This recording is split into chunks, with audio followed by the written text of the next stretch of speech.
그 토지 위에 나무를 심어서 심겨진 나무 소유를 하기 위해서 그 토지를, 타인의 토지를 사용한다. 그래서 지상권의 대상은 건물, 기타, 공작물 또는 수목일까요? 아니면 토지일까요? 지상권의 대상은 토지일까요? 아니면 건물, 기타, 공작물이나 수목일까요? 예를 들면 여기 토지가 있는데 이게 갑의 소유 토지예요. 이렇게. 그 다음에 이거는 건물은요, 을 건물이에요. 을 소유 건물이에요. 그래서 여기에 을이 지상권을 가지고 있다 합시다. 그러면 이 지상권은 이 토지에 대한 대상으로 해서 발생하는 권리일까요? 아니면 이 건물에 대해서 발생하는 권리일까요? 지상권이. 그것을 우리는 보통 지상권의 객체 또는 대상이라 그래요. 자, 우리 교재 328페이지 한번 볼까요? 그 위에 법 279조 볼까요? 조문 한번 소리 내서 같이 읽어보세요. 크게. 자, 시작. 지상권자는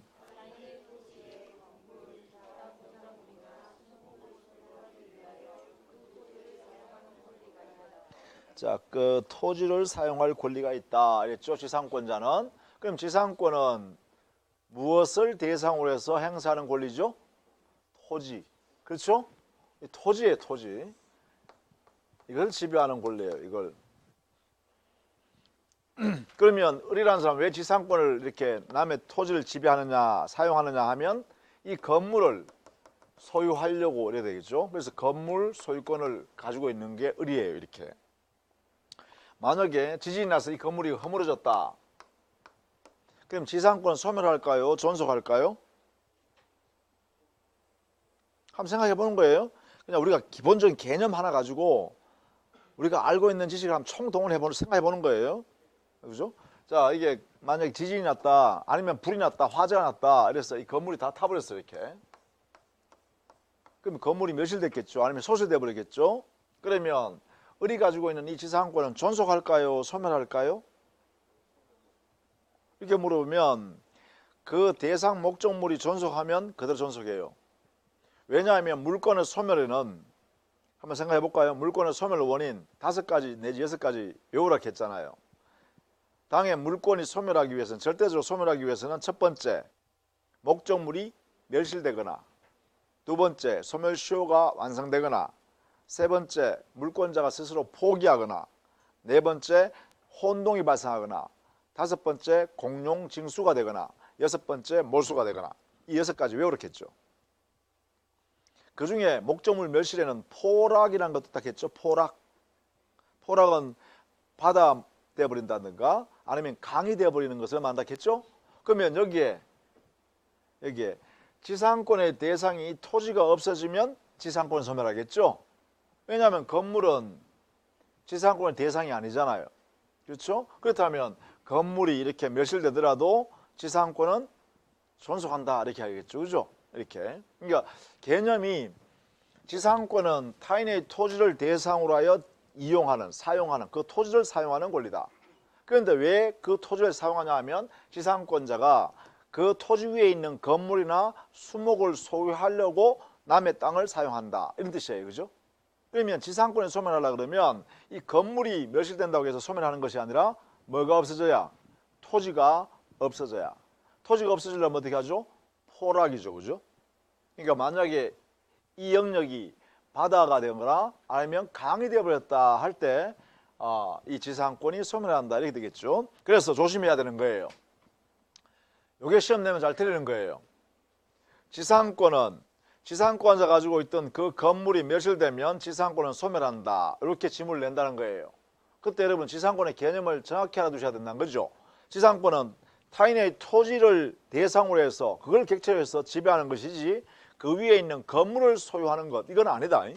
그건 지상권의 대상이 아니다. 이렇게 되겠죠. 여기서 만약에요 이 건물이 멸실됨으로써 소멸하는 것은 건물 소유권이 소멸할 뿐이에요.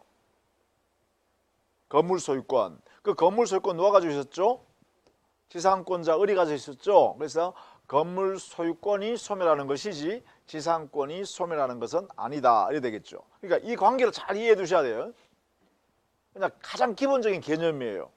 이 개념을 정확히 모르면 시험 문제에 기본적인 문제가 주어져도 틀리더라는 거예요. 자, 그렇게 정리해 두시고, 그러면 328페이지에 거기에 성질에 보시면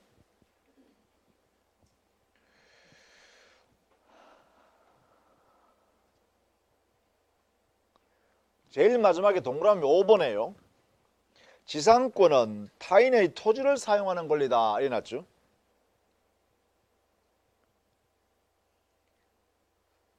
거기에 두 번째 줄에 있죠. 또 이미 존재하고 있는 공작물이나 수목이 멸실되더라도 존속한다. 뭐 할 수 있다 했으니까 존속한다 이 말이지. 지상권은 그죠? 자, 요 의미를 지상권의 개념과 함께 반드시 이해해 둔다. 그래야 안 틀린다. 자, 그러면 지상권의 취득 329페이지예요. 지상권은 부동산 물권이에요, 동산 물권이에요? 부동산 물권이죠. 왜냐하면 타인의 토지를 대상으로 하니까, 그죠? 그러니까 부동산 물권이에요.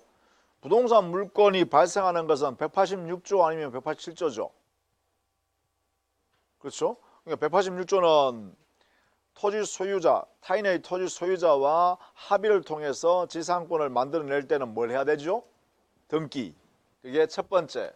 자, 지상권 발생하는 모습 보면 첫 번째는 186조에 따라서 지상권 설정 계약을 하고 지상권을 설정해 주기로 땅 주인 갑이란 사람하고 지상권을 취득하려는 을이란 사람이 이렇게 합의해야죠. 야, 당신 땅 그거 내한테 좀 내가 사용할 수 있도록 줄래? 대신 내가 지료 얼마 줄게. 이렇게 한단 말이에요. 그러면 갑과 을이 합의하겠죠. 이렇게. 이걸 우리는 이 합의를 뭐라 하냐면 지상권 설정 계약 이렇게 해요. 그럼 지상 설정 계약했으면 부동산 물권을 발생시키기 위해서 법률행위 있잖아요. 법률행위. 법률행위 하면 반드시 뭐 하라겠죠? 186조에서 등기하라 이랬죠. 그러면 지상권 설정 등기를 이렇게 하겠죠. 이렇게 하면 지상권을 취득한다. 발생한다 이 말이지. 이렇게. 이때 지상권 취득하는 것. 이렇게 해서 지상권을 취득하는 을, 지상권 취득. 권리를 취득하여 발생했죠. 또 민법 총칙 적용해 볼까요? 발생했어요. 권리 발생. 권리의 발생, 변경, 소멸은 권리 변동이라 하죠. 권리 변동에서 발생은 원시 취득과 승계 취득 두 가지가 있었죠. 그러면 여기에 있는 을이라는 사람이 지상권을 취득했다는 이 발생은 원시 취득일까요? 승계 취득일까요? 원시 취득. 원시 취득은 이 세상에 없던 전혀 없는 권리가 처음으로 발생하는 거죠. 그러면 승계 취득은요? 반드시 이 세상에 존재하는 권리를 전제로 해서만 발생할 수 있다겠죠. 그러면 이 지상권은 이 세상에 전혀 없는 권리에서 발생하는 건가? 아니면 권리의 존재를 전제로 해서 지상권이 만들어지는 건가? 생각해 봐야죠. 그럼 이 세상에 전혀 없는 권리가 처음으로 발생하는 건가요? 아니면 이미 존재하는 권리를 기초로 해서 발생하는 권리인가요? 전자예요, 후자예요? 후자죠. 왜요? 저기 있는 갑이라는 사람이 소유권이 없으면 지상권 설정해 줄 수 있어요, 없어요? 없잖아요. 토지 소유자가 아니면 지상권 설정해서 내 땅 사용해라 이렇게 줄 수가 없잖아요. 그러면 소유권을 전제로 해서 발생하는 거잖아. 그러면 타인의 권리를 기초로 해서 권리가 하나 만들어지는 거죠. 그러면 이때는요, 원시 취득을 해야 돼요? 승계 취득을 해야 돼요? 그래요. 승계 취득이라 해야 돼요. 이 승계하는 모습은 그대로 가져오면 이전, 그러니까 앞에 사람의 권리를 그대로 가져오면 이전, 예컨대 갑의 소유권을 을이 가져갔다면 이전적 승계라 그래요. 승계하는 모습이. 그런데 앞에 사람이 권리는 그대로 가지고 있고 그 위에 권리를 하나 만든 다음에 가져가면 설정적 승계라 그러죠. 한 달 전에 것도 이렇게 잊어먹는 거예요, 원래. 그죠? 우리가 11월 초에 이거 했던 거예요. 그러니까 지금 12월 말이니까 한 달 반이 좀 넘었어요. 그죠? 우리가 11월 6일부터 했나요? 그렇죠. 그러니까 한 달 반쯤 지나니까 벌써 뭐예요? 복습을 많이 하라 했지만 다 까먹어요. 이게 정상적인 거예요. 우리 뭐 시험에 나오는 요 부분에서 한 문제 정도 나올 수 있다 했잖아요. 그래서 여러분 공부할 때는 그 당시에는 얼마나 긴장하고 공부했겠어요. 그죠? 그래서 아무래도 한 10번은 봤겠죠. 10번 봤지만 시간이 한 달만 지나가니까 그래요. 또 물으면 그 개념이 와락가락 하죠. 이렇게. 당연해요. 이렇게. 그러니까 어떻게 돼요? 또 보고 안 하면 결국은 생각이 안 나요. 이해는 했는데 이해는 했어요. 강의 들을 때 다 이해했단 말이에요. 무슨 말인지 다 이해했단 말이에요. 그런데 시험에 나오면 틀리죠. 틀릴 수밖에 없는 거예요. 까먹으니까. 그게 정상적인 사람의 머리예요. 내 머리가 문제가 있는 게 아니고 그게 내 반복해야 될 부분을 소홀히 한 거죠. 그래서 잊어버려버린 거죠. 그래서 제가 뭐냐면 많이 자주 발악했어요. 예습을 하라는 게 아니라 복습을 과거에 했던 것을 자주 발악했어요. 진도 나가는 게 중요한 게 아니라 배웠던 내용을 자꾸 보고 있는 게 중요해요. 이게 중요해요. 여기 공부하는 동안은 이해하면 되고요. 이해해놨다가 또 보고 뒤에서 자꾸 보고 와야 돼요. 그래야 안 잊어먹어요. 그게 완전히 내 것이 되기 전까지는요 계속 이런 일이 발생합니다. 그래서 이거는 설정적 승계예요.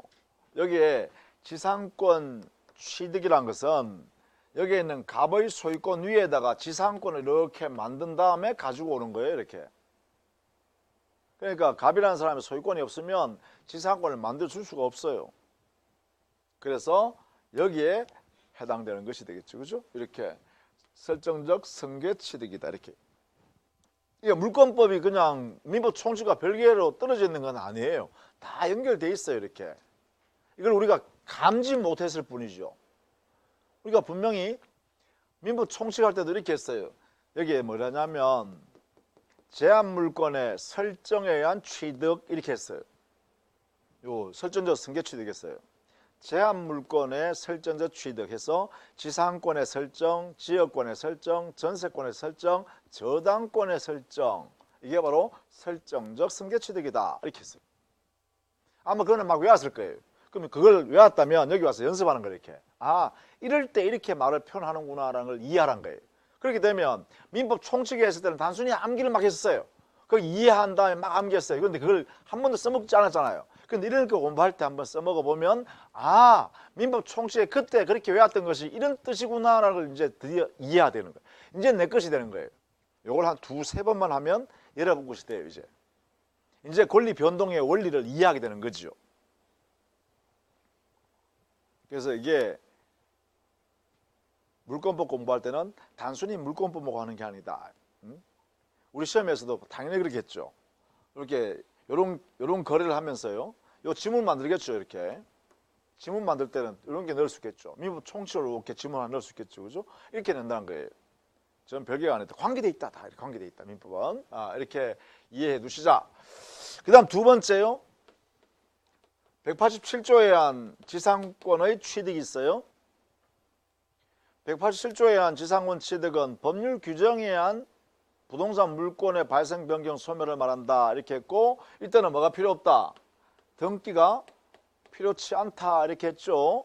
그러면 이것은 법률 규정에 의해서 지상권이 발생해야 됩니다. 그럼 법률 규정에는 어떤 것이 있는가? 이렇게 하면 우리는 민법 185조에서요. 물권 법정주의를 배웠죠. 물권 법정주의에는 물권의 종류는 물권의 내용과 종류는 어디에서만 정해야 하고 어디에서만 정하여야 하고 임의로 창설하지 못한다 이렇게 했죠. 그러면 어디에서 정하죠? 두 군데. 어디와 어디? 법률 또 관습법. 그렇죠. 그러면 지상권이라는 이 물권을 규정에서 정한다면 법률 규정이나 관습법에 의하여 정한다 이렇게 되겠죠. 이거 외에는 정할 수 없어요. 이게 민법 185조에서 이렇게 틀 딱 만들어 놨단 말이에요. 이 안에서만 정해 이렇게 했단 말이죠. 그러면 법률에는 민법도 법률이죠. 특별법도 법률이죠. 이렇게 생각하는 거죠. 관습법은 종국적으로 대법원에서 판단해 주죠. 그래서 판례가 나오는 거죠. 이렇게. 그러면 민법의 근거가 어디 있는가 보니까 305조에 366조에 각각 존재하더라. 이렇게 두 개. 그 다음 특별법에는 어떤 게 있는가 봤더니만은 가등기, 담보 등에 관한 법률 있고요. 또 우리 시험 보면 직접 들어가지 않아요. 그러나 이제 공부를 하면서 잠깐 볼 수 있을 기회가 있을 겁니다. 임목에 관한 법률이 있습니다. 그래서 줄여가지고 임목법이라 그래요. 임목에 관한 법률. 임목이란 것은 일정한 토지 범위 이상의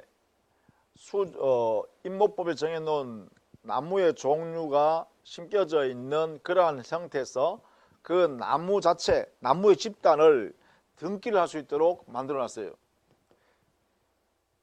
그래서 등기를 하게 되면 그 나무 집단에 등기되어 있는 부분을 우리는 임목이라 그래요.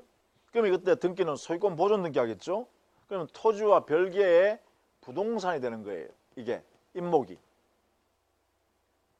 그래서 토지 소유권과 임목의 소유권이 각각 만들어져요. 마치 토지 소유권과 건물 소유권이 각각 인정되듯이 이렇게 인정되는 거예요. 이게. 그래서 임목에 관한 법률이 보면 이 안에 보면 토지 소유권과 별도로 여기에 임목 소유자한테 지상권을 인정하는 규정을 뒀어요. 그 다음에 관습법에서 지상권이 만들어질 수도 있다. 이때는 법원에서 관습법에서 지상권이 만들어지기 위한 필요한 요건을 여기다 이렇게 판시해 놨겠죠. 이건 앞으로 우리가 공부해야 될 내용이겠죠. 이렇게. 그러면 주로 시험 문제는 어디서 주로 많이 나오냐 하면 이 부분과 이 부분이 주 대상이죠. 그 다음에요.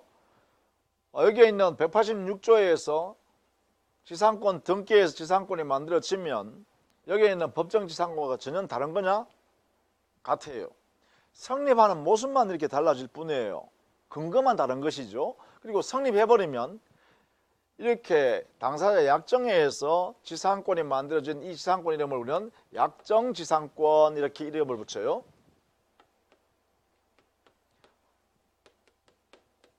개념도 이렇게 만드는 것도 한번 보세요.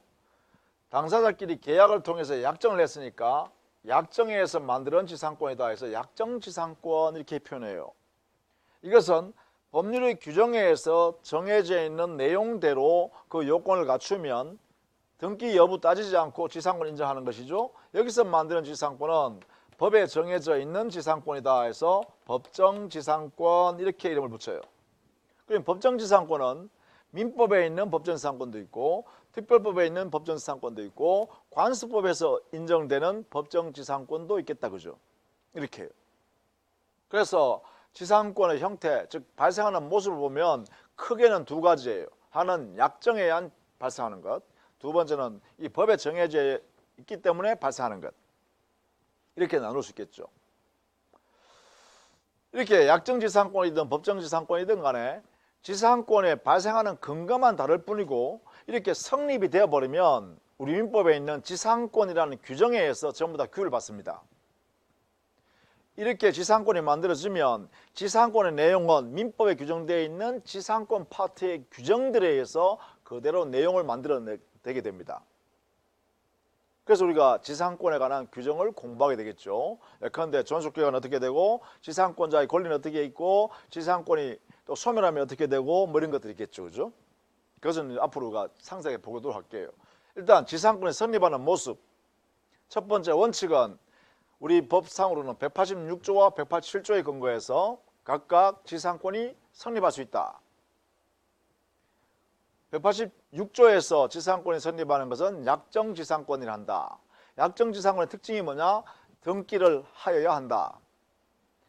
그 다음 187조에서 성립하는 지상권은 법정지상권이라 하고 그 법정지상권의 근거를 찾아보면 법률 또는 관습법 이 두 가지에 근거하고, 법률은 민법과 특별법으로 나누어 볼 수 있고, 관습법은 판례에서 그 요건을 확인할 수 있습니다.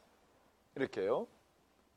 어쨌든 간에 법정지상권이든 약정지상권이든 간에 지상권이 이렇게 성립하고 나면 우리 민법에 있는 지상권에 관한 규정에 의해서 규율되게 된다. 이렇게 정리하시면 되죠. 자, 우리 교재 한번 볼까요? 329페이지. 3번 지상권의 취득. 양갈로 1번이죠. 취득에 동그라미 할까요? 동그라미 하시고 괄호에서 성립 이렇게 쓰세요. 취득을 동그라미 해놓고 괄호에서 성립, 지상권 성립 모습이에요. 그러니까 성립 모습 이렇게 써도 좋겠네요. 성립 모습을 보면 방갈로 1번과 방갈로 2번에 각각 그 단어에 줄 것입니다. 법률 행위라는 단어에 줄 거고요. 그 다음 밑에 가서 방갈로 2번 법률 규정이라는 단어에 줄 것입니다.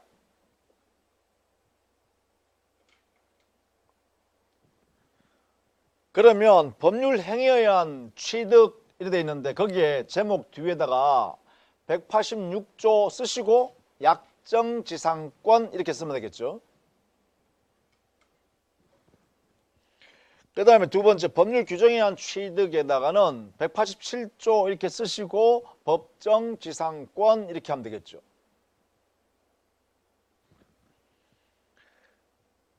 자, 법정지상권에는 다음 페이지 가볼까요? 330페이지 가면 거기에 기역과 니은은 민법에 있는 지상권인데 기역 동그라미 앞에다가 305조 이렇게 쓰시고 니은 동그라미 앞에다가는 366조 이렇게 쓰시면 되겠죠.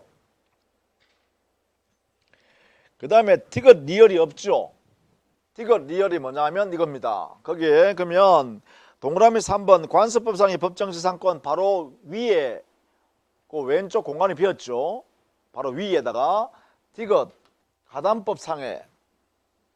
가담법상 쓰시고 디귿 이렇게 요거 쓰시고 리얼 임목법상 이렇게 쓰면 되겠죠. 이렇게 디귿과 리얼.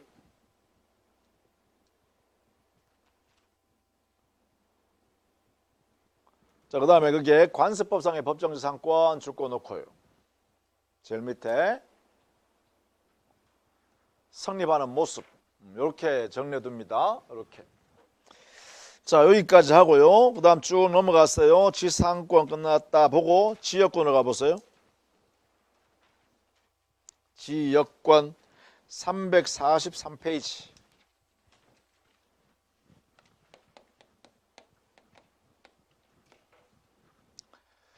자, 지역권은 거기에 291조가 있다, 그죠? 그 소리를 내서 한번 또 한번 읽어봅니다. 소리 내서 같이 맞춰서 한번 읽어봅시다. 자, 지역권자부터 시작. 지역권자는 일정한 목적을 위하여 타인의 토지를 자기의 토지 편익에 이용하는 권리가 있다. 지역권은 자기 토지 편익을 높이기 위해서 타인의 토지를 이용할 수 있는 권리다. 있는 이야기네요. 자기 토지의 편익을 높이기 위해서 타인의 토지를 이용하는 물권입니다. 그러면 역시 지역권은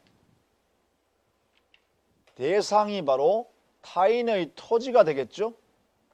타인의 토지를 이용하는 거니까. 그래서 지역권도 역시 그 객체는 타인의 토지이다. 그러므로 지역권도 부동산 물권이다. 그죠?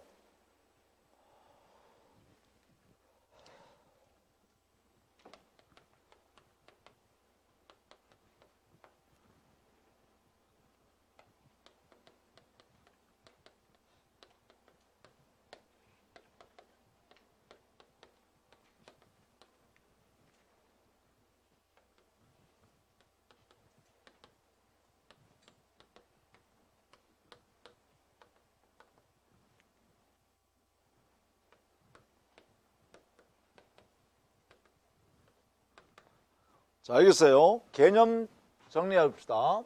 자기 토지, 타인의 토지, 토지가 두 개가 나와요. 그러면 여기에 역이란 말은요, 용역, 서비스 받는 거예요. 서비스. 그러면 보세요. 자기 토지가 타인의 토지로부터 용역을 받는 거예요. 서비스를 제공받는 거예요. 제공받아서 자기 토지 가치가, 요 편익이란 말은 가치 이렇게 보시면 돼요. 자기 토지 가치를 높인다. 이래 되겠죠. 그러면 여기로부터 받아서 가치 높아요. 그러면 자기 토지는 여기로부터 서비스를 받을 필요가 있는 토지다. 그죠? 이걸 뭐라냐 하면 봉사를 받아야 할 필요가 있는 토지. 그래서 요역지 이렇게 해요. 요자는 필요하다. 서비스를 받을 필요가 있는 땅이다. 이런 뜻이죠. 그럼 여기는 뭐냐? 주는 것이죠. 주는 땅이니까 서비스를 제공해 주는 토지 이랬습니다. 그러니까 서비스를 건네주는 토지, 승역지 이렇게 해요. 타인의 토지를. 그러면 여기에 지역권의 대상은 이겁니다. 승역지를 이용하는 거죠. 그렇죠? 그래서 타인의 토지가 대상이기 때문에 부동산 물권이다 이렇게 하는 거예요. 지상권과 마찬가지죠. 타인의 토지를 이용한다, 사용한다라는 면에서 같아요. 자, 여기에 요역지, 승역지란 개념을 일단 아셔야겠고요. 그러니까 자기 토지를 요역지라 그러고요. 지역권의 대상이 되는 타인의 토지를 승역지라고 해요. 자, 이때 이 승역지는 반드시 한 필지이어야 하는 것은 아니에요. 토지의 일부여도 무방해요. 그런데 이 요역지는 반드시 1필지이어야 합니다. 그러니까 하나의 토지 소유권이 인정되는 것이어야 됩니다. 일부를 위해서는 안 된다는 것이죠. 그래서 요역지는 반드시 한 필지, 한 개의 토지 이렇게 해요. 이에 반해서 승역지는 토지의 일부이어도 무방합니다. 이렇게 해요. 그럼 이런 경우에는 왜 그러면 타인의 토지를 이용하느냐 하면 자기 토지 편익을 증대하려고 일정한 목적이 있다는 거죠. 이 목적을 달성하려고 자기 토지 편익을, 목적을 달성하면 자기 토지 편익이 증대되거든요. 이걸 위해서 이렇게 한다라는 것입니다. 자, 여기서 조심해야 될 것은 여기에요. 토지 소유자의 편익을 위하여가 아니란 거예요. 사람의 편익을 높이기 위해서 타인의 토지를 이용하는 것이 아니라 토지 자체의 편익을 높이기 위해서 타인의 토지를 이용하는 물건이에요. 그래서 지역권이 요역지 소유자의 편익을 높이기 위하여 타인의 토지를 이용하는 물건이다 이렇게 표현하면 틀려요. 이것도 조심할 부분이네요. 요역지 소유자의 편익이 아니라 요역지의 편익을 위한 것이다 이렇게 해야 돼요. 이게 가장 중요한 말이네요. 시험에 내면 또 잘 틀리는 부분이기도 해요. 기본 개념인데 그래요. 개념인데. 자, 이것이 바로 우리 교재는 344페이지 이하에 정리되어 있어요.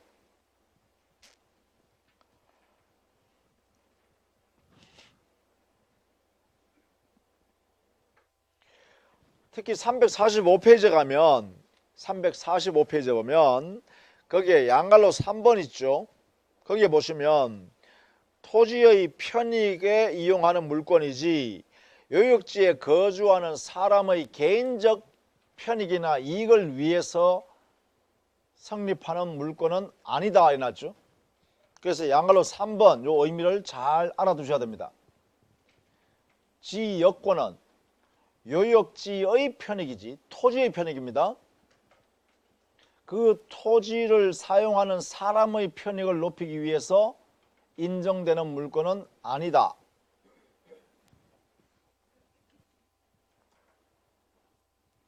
꼭 알아두셔야 돼요. 지역권.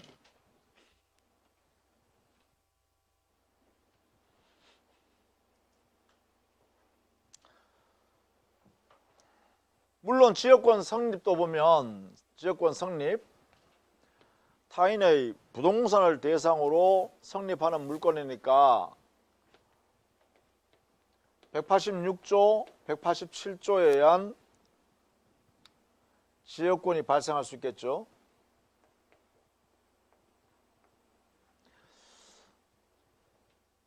여기는 승역지 소유자와 요역지 소유자가 지역권 설정 계약을 하기로 하고, 그러면 지역권 설정 계약했으니까 지역권 설정 등기 하겠죠. 지역권 설정 계약을 하고 지역권 설정 등기하면 지역권을 취득합니다. 법률 규정에 의한 지역권의 취득일 때는 등기를 요하지 않겠죠. 그럼 여기에 대표적인 게 어떤 게 있냐 하면 지역권의 시효 취득이 우리 민법 294조에 만들어 놨어요.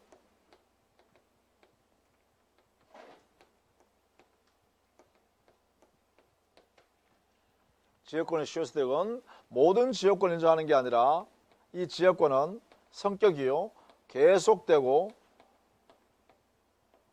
표현되어 있는 지역권에 한해서만 시효 취득을 인정한다는 특별한 규정을 뒀고, 다만 시효 취득에는 245조의 성격이 그대로 준용돼야 되기 때문에 245조 이거는 소유권의 시효 취득이죠. 부동산 소유권의 시효 취득일 때 등기를 하여야 시효 취득한다, 그죠? 등기부 시효 취득이거나 아니면 점유자가 소유권 등기를 갖추면 시효 취득한다 그랬죠. 그렇다면 여기도 지역권의 시효 취득이라면 법률 규정에 의한 지역권의 발생이지만 245조의 규정이 여기에 준용돼야 되니까 이 시효 취득은 지역권 등기가 필요하다 이래 되죠. 그래서 이렇게 특이합니다. 그래서 시험에 가끔씩 출제되는 영역이기도 해요. 근거는 취득시효의 모습이니까 당사자 거래행위가 없는 행위로서 지역권을 발생하는 요소입니다. 그럼에도 불구하고 245조 규정에 따라서 지역권 등기를 함으로써 지역권이 발생합니다. 그래서 여기는 등기를 요하는 내용이 된다. 근거는 187조인데 그 내용을 따라 보면 245조 규정 때문에 등기를 하여야 한다. 이래 되겠죠? 이렇게 해요. 자, 그렇게 정리하시면 되겠네요. 주로 지역권은요, 우리 사회에서는 잘 쓰지 않아요. 왜냐하면 주로 이런 걸 예를 들 수 있는데, 여기가 도로예요, 도로. 공로. 근데 토지가 말이죠, 만약에 여기는 갑소유 토지고요, 여기는 을소유 토지고요,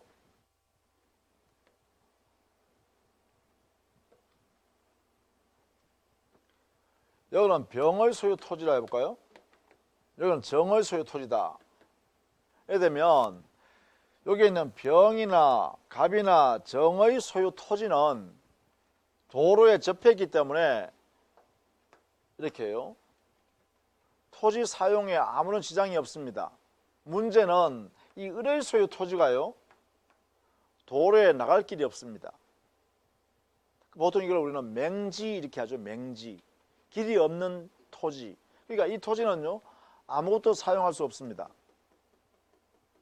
이게요. 건물도 지을 수 없고 뭐 논밭으로 사용할 수도 없죠. 사용할 방법이 없어요. 왜냐하면 여기 들어갈 길이 없잖아요. 안 그러면 남의 토지를 밟고 다녀야 되는데 남의 토지를 밟는 순간에 남의 재산을 침해하는 거니까 불법 행위를 저지르는 거죠. 허가받지 않고 남의 토지를 밟는 순간에, 그죠? 그러면 전부 다 불법 행위에서 손해배상해야 됩니다. 그러니까 이 을의 소유, 이 토지는요, 쓸모없는 땅이 돼버려요. 근데 만약에 갑과 을 사이에 친구 사이에서 이렇게 요 부분에다가 이렇게 요만큼만 갑은 땅을 안 팔겠대요. 그런데 갑이 을한테요. 그럼 요거 통로로 사용해라. 통행로로 사용할 수 있도록 내가 인정해 줄게. 대신에 사용료 내놔. 우리가 합의했어 이렇게. 그러면서 그럼 요거 대상으로 어떻게 할 거냐? 을 너한테 물권 인정해 줄게. 이렇게 하면 어떻게 하냐? 물권 사용 취득하는 방법 뭐 있을까? 을이 이게 바로 지역권의 목적이 자기 토지의 가치를 편익을 높이기 위하여 통로를 설치하기 위하여, 그렇죠? 이걸 우리는 통행 지역권 이렇게 표현해요. 통행을 목적으로 하기 위하여 타인의 토지를 이용한다. 그렇게 함으로써 을의 소유 토지의 가치가 높아지죠. 이렇게 기인하면 어떻게 되나요? 드디어 여기에는 대지로 이용할 수 있잖아요. 건물 지을 수 있어요. 이렇게 건물 허가가 나요. 이렇게 따라서 이렇게요. 통행지역권이 만들어짐으로써 이 부분입니다. 이 부분.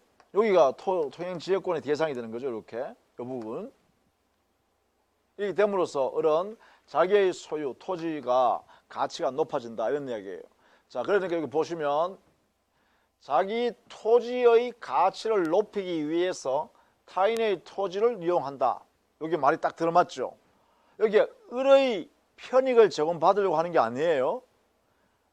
을 소유 토지의 편익을 증대하기 위해서 통행권 이걸 사용하는 거죠. 그리고 요 요역지는 반드시 일필지어야 되죠. 그런데 이게 승역지잖아요.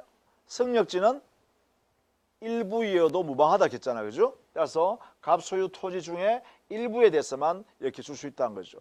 그러니까 요 내용들이 고스란히 여기에 표시되어 있네요. 표시. 그죠? 이렇게. 근데 실제로 갑이 잘 안 해주려고 그러죠. 이래 되면 어떻게 하느냐? 그러면 이 지역권이 설정되어 있는 승역지에 대해서는 갑이라는 사람이 여기는 전혀 그러면 같이 이 길 못 다니냐 이런 문제 생기죠. 여기에는 지역권자인 을만이 독점해서 이 통행권을 행사할 수 있는 거냐 아니면 여기에 있는 갑도 사용할 수 있는 거냐 이런 문제 생기네요. 여기에 지역권의 성질이 나오겠죠. 지역권은 여기 있는 승역지의 이용자와 요역지 즉 지역권자가 함께 이용한다 이런 이야기예요. 다른 말로 하면 지역권자는 그 지역권의 대상인 승역지를 독점할 수는 없다는 거예요.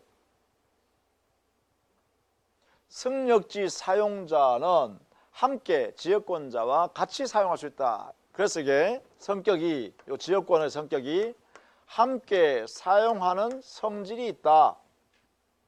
공, 용, 성질. 이게 특징이라는 거죠. 특성이라는 거죠. 이런 게 있다라는 것이죠. 자, 저런 게 예를 들 수 있겠다.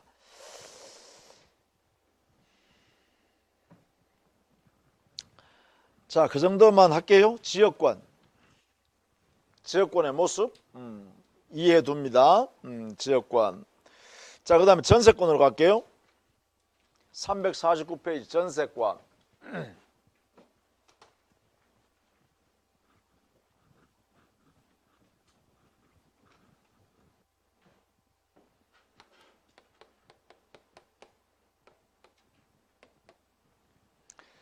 전세권은 303조의 1항에서요.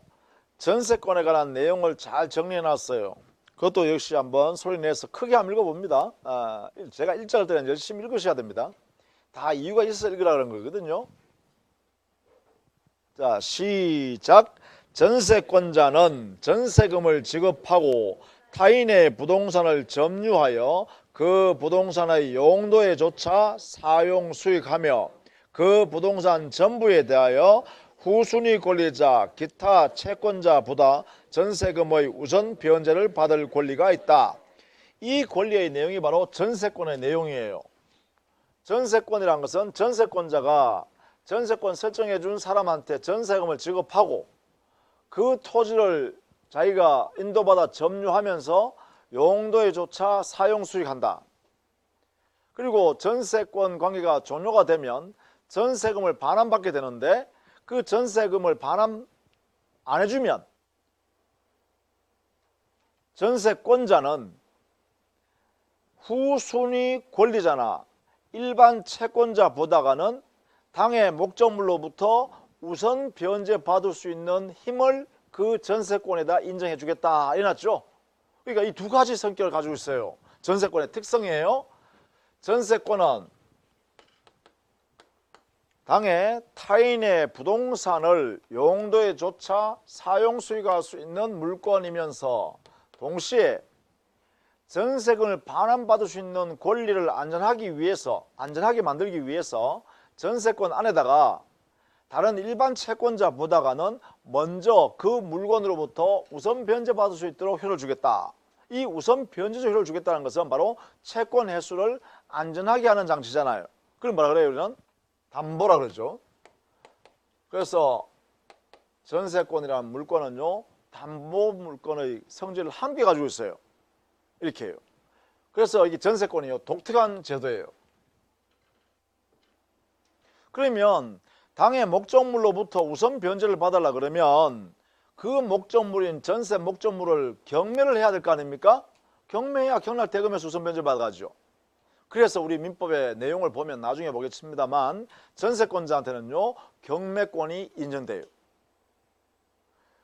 전세권이 끝났어, 종료됐어.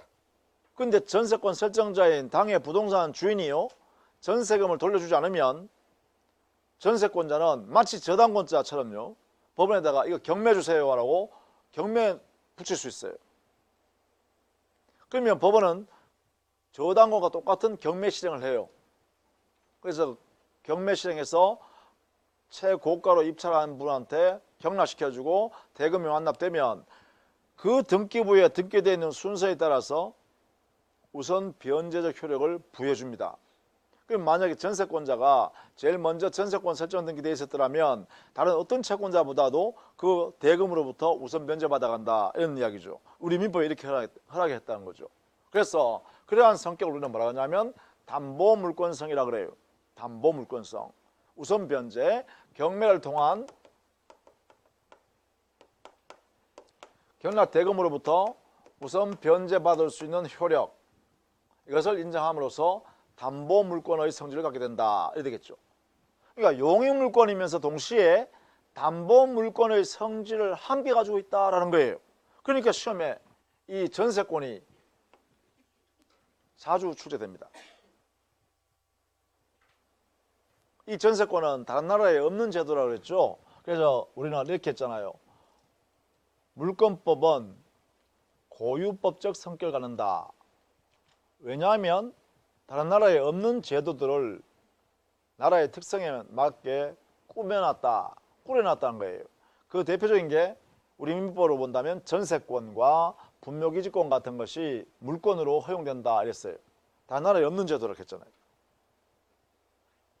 그래서 이것은 시험에 잘 나온다. 그리고 왜 전세권 시험 내냐면 우리 사회에서 말하는 전세, 그 전세와는 다르기 때문에 그렇습니다. 그러면 이 전세권을 어떻게 만드느냐? 성립은요, 당연히요, 전세권 설정자인 부동산 소유자와 전세권을 취득하려는 전세권자가 전세권 설정 계약을 해야 됩니다.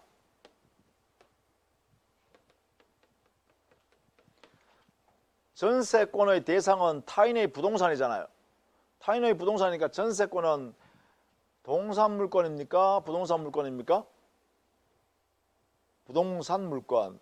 부동산물권의 거래 계약을 통해서 성립시키려고 하면 뭐가 필요하다? 전세권 설정 등기 186조.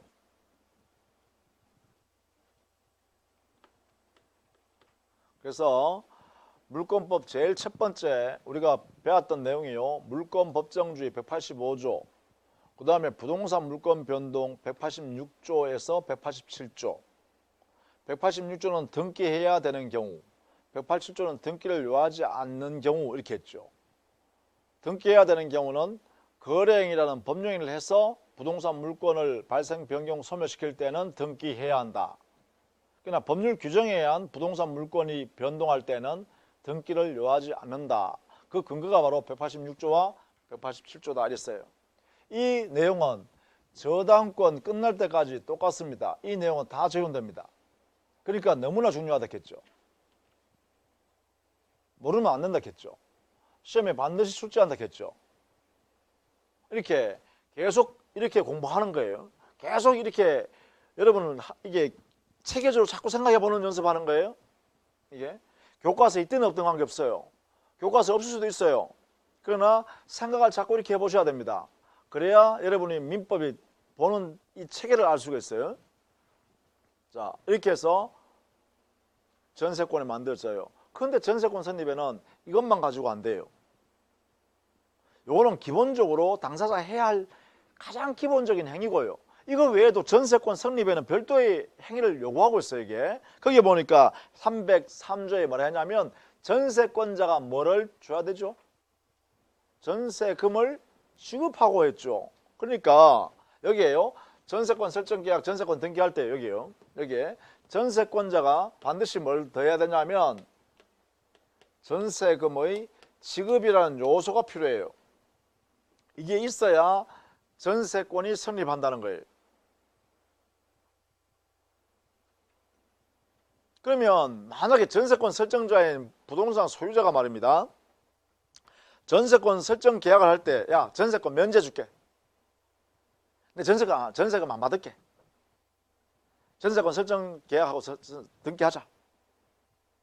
라고 둘이가 합의했어요. 안 하기로. 전세금 지급 안 받기로. 그래서 둘이가 이렇게 약속했네요. 그러면 전세권이 만들어진다는 말이에요? 안 만들어진다는 말이에요? 다른 말로 하면 전세권이 성립한다는 말이에요? 전세권 성립하지 않는다는 말이에요? 어떻게 할까요?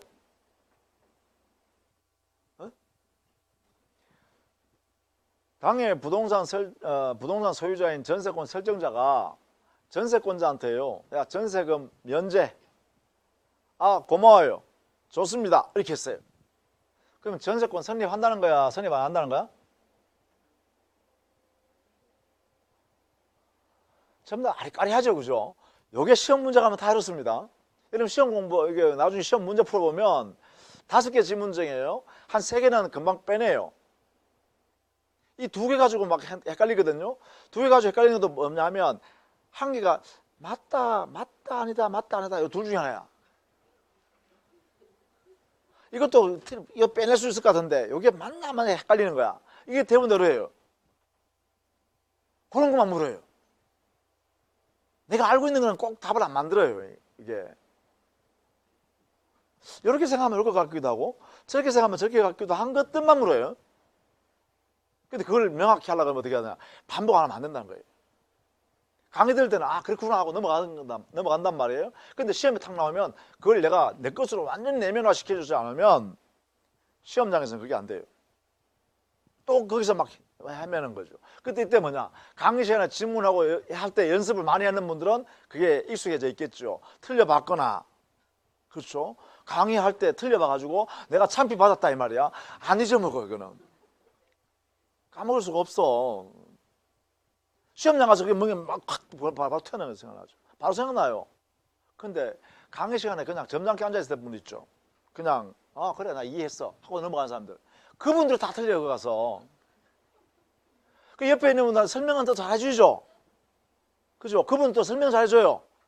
근데 점수가 안 나와요. 이상하게 몰라서 막 헤맸던 사람들은 점수가 잘 나오는데 아니 나한테 설명해 주는 분은 아 저분 시험 잘 봤겠다 이랬는데 아니야.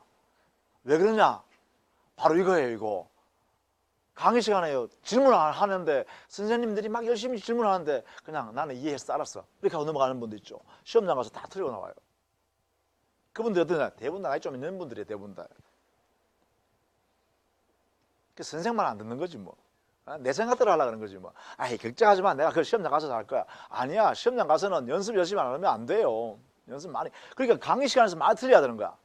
언제까지? 10월달까지요. 막 틀리는 거야 자꾸. 대답하고 틀리고 대답하고 틀리고 이렇게 하는 거야. 그래서 아 이게 내가 뭐가 잘못됐지 자꾸 생각하는 거예요. 그래서 하다 보니까 쌓여서 이제 안 틀리게 되는 거죠. 그렇게 되어야 진짜 안 틀리는 거예요.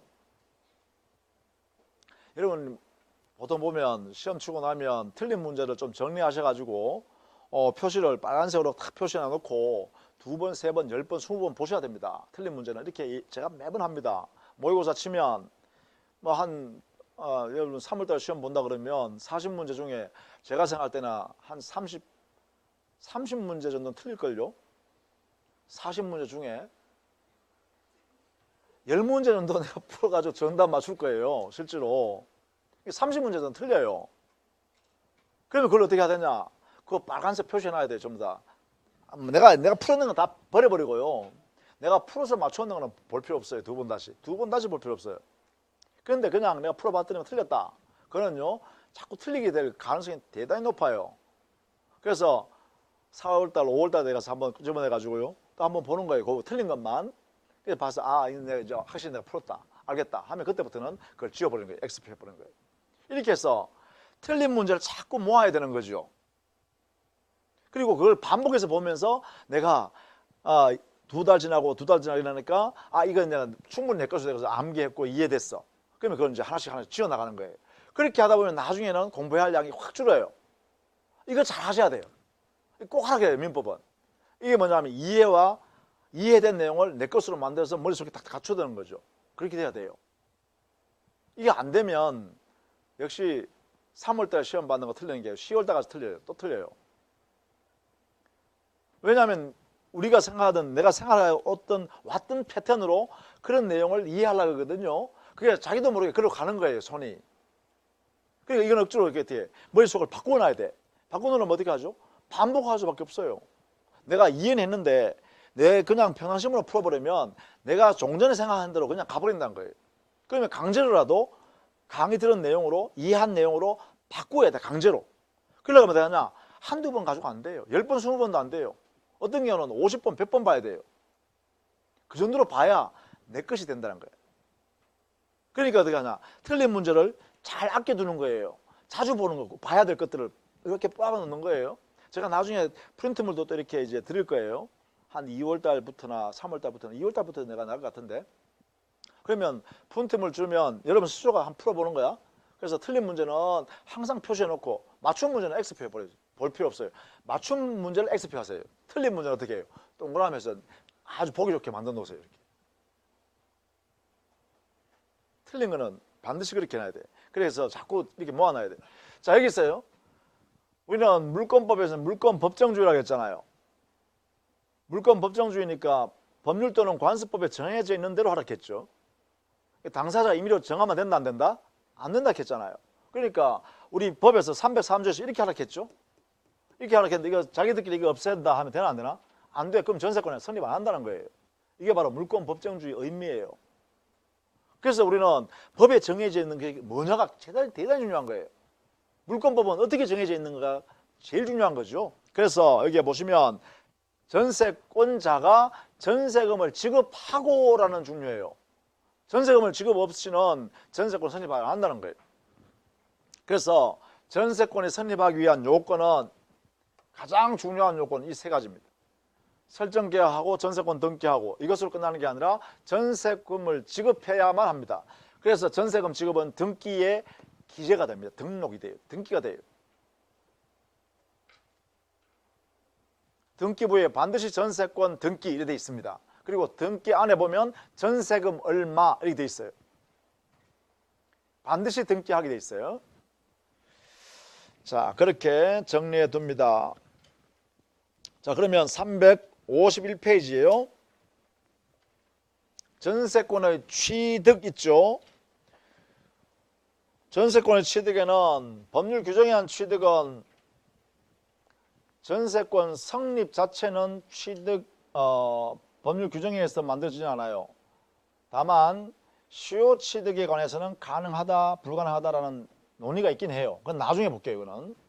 그러나 일단 전세권의 성립, 186조에 의한 성립은 이 세 가지 요소가 필요하다는 걸 꼭 알아두셔야 돼요. 이거요. 그래서 여기에 첫 번째 줄에 보시면 설정계약과 등기, 그리고 두 번째 줄에 반드시란 말 들어가야 돼. 반드시 전세금의 지급이 있어야 한다. 세 가지죠. 그러니까 설정계약, 전세권 등기, 그리고 반드시 전세금 지급. 세 가지가 필요하다.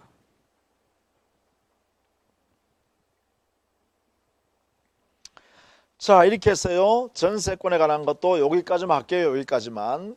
기본 개념을 가지고 지금 중요한 내용을 정리했습니다. 자, 조금 쉬었다가 담보물권, 유치권과 저당권을 또 성립하는 모습과 간단한 내용들을 살펴보도록 할게요. 자, 조금 쉬었다가 해요. 커피 한 잔 하시고 가시죠.